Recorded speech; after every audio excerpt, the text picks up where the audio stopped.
कभी ये सोचा है ये चाय जो पी रहे हो, वो गाड़ी जो चला रहे हो या फिर ये वीडियो जो देख रहे हो, इन सब के पीछे आखिर ऐसा क्या चल रहा है? और आज के इस दौर में जिसे देखो, उसकी जुबान पर सिर्फ एक ही लफ्ज है। Launch AI.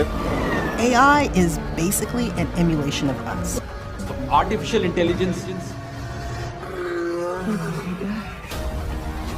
यह स्लोली हमारी रोज की जिंदगी में घुसता ही चला जा रहा है।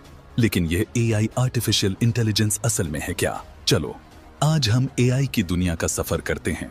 हम यह जानेंगे कि यह AI क्या है, यह कैसे काम करती है, यह क्या क्या कर सकती है, और सबसे बड़ा सवाल, क्या यह मशीन या रिपोर्ट्स कभी हमारी जगह ले लेंगे? So now sit back, relax and let's begin our journey with AI।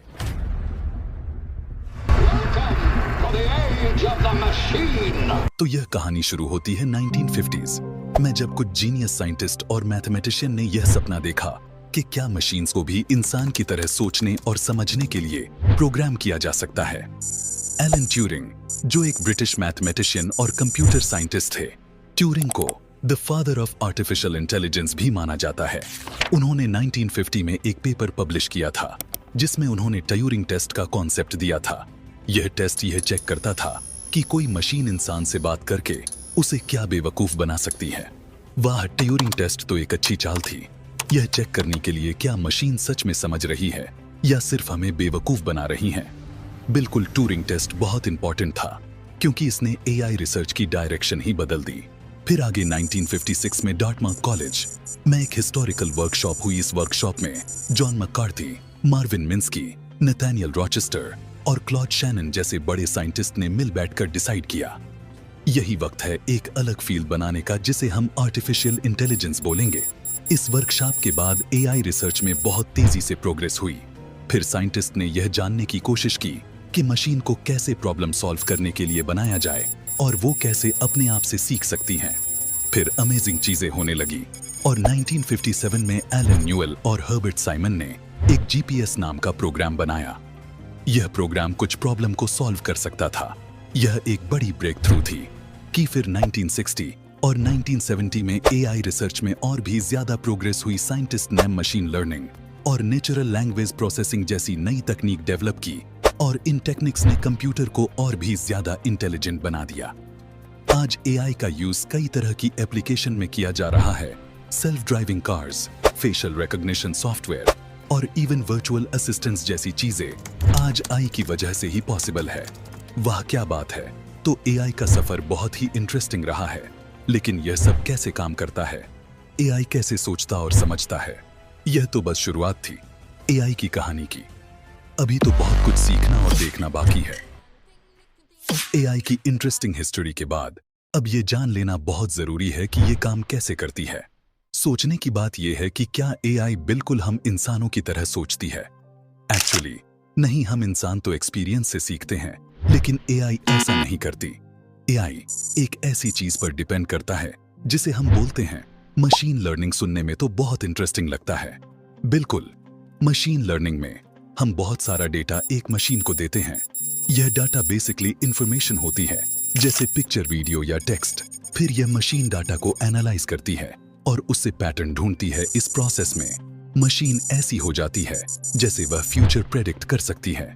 For example, अगर आप एक AI को हजारों कैट्स की पिक्चर्स देते हैं तो वो ये सीख लेगी कि बिल्ली कैसी दिखती है। फिर वो ऐसी ही कोई नई पिक्चर देखेगी जिसमें बिल्ली हो तो वो बता देगी कि ये भी बिल्ली है। वाह, यह तो कमाल है। तो ये मशीन लर्निंग AI को बहुत पावरफुल बनाती है ना?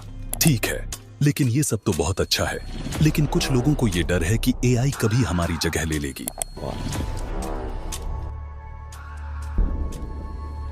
Mark my words, AI is far more dangerous than nukes. क्या ये सच है? Well, maybe it's not that extreme.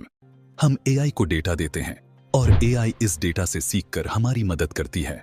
For example, एक डॉक्टर AI को पेशेंट्स का डेटा दे सकता है और AI इस डाटा से सीखकर पेशेंट्स को डिजीजेस डायग्नोस करने में मदद कर सकती है। लेकिन डॉक्टर सिर्फ AI पर डिपेंड नहीं कर सकते, उन्हें अपने नॉलेज और एक्सपीरियंस का भी यूज करना होगा। लेकिन ये बिल्कुल सही है कि AI बहुत से जॉब्स को ऑटोमेट कर देगी। मैन्युफैक्चरिंग में, कस्टमर सर्विस में, फिर डेटा एंट्री जैसे टास्क में एआई कंप्यूटर हमसे ज्यादा तेज और बिना गलती के काम कर सकती हैं। तो ये तो परेशानी की बात है, हम तो जॉबलेस हो जाएंगे। एक्चुअली में नहीं। सोचिए, जब मशीनें ये बोरिंग और रिपीटेटिव टास्क्स वाले काम करने लगेंगी तो हम वो काम करने के लिए आजाद होंगे जिनमें ज्यादा क्रिएटिविटी और क्रिटिकल थिंकिंग जरूरी होती है। जरा सोचिए, फ्यूचर में हम और एआई मिलजुल कर काम करेंगे। For example, lawyers complex legal cases solve करने में एआई का सहारा ले सकते हैं। तो एग्जैक्ट पॉइंट यह है कि एआई हमारी जगह नहीं लेगी। यह सिर्फ एक टूल है जो हमारी मदद करेगी। हम अभी भी अपना काम खुद ही करेंगे, लेकिन एआई के साथ हम ये काम और भी अच्छी तरह से कर सकेंगे। लेकिन क्या कोई रिस्क्स भी हैं इसको यूज करनी में? बिल्कुल, एआई के एथिक्स और सेफ्टी का ध्यान रखना बहुत जरूरी है। दिस इज समथिंग में इसके बारे में साइंटिस्ट्स और डेवलपर्स कंटिन्यूअसली डिस्कशन करते हैं। यह तो ठीक है, लेकिन आम आदमी ये सब कैसे समझे? हम अपने डेली लाइफ में एआई का फायदा कैसे ले सकते हैं? तो हम पहुंच गए हैं अपनी जर्नी के ऑलमोस्ट एंड पर।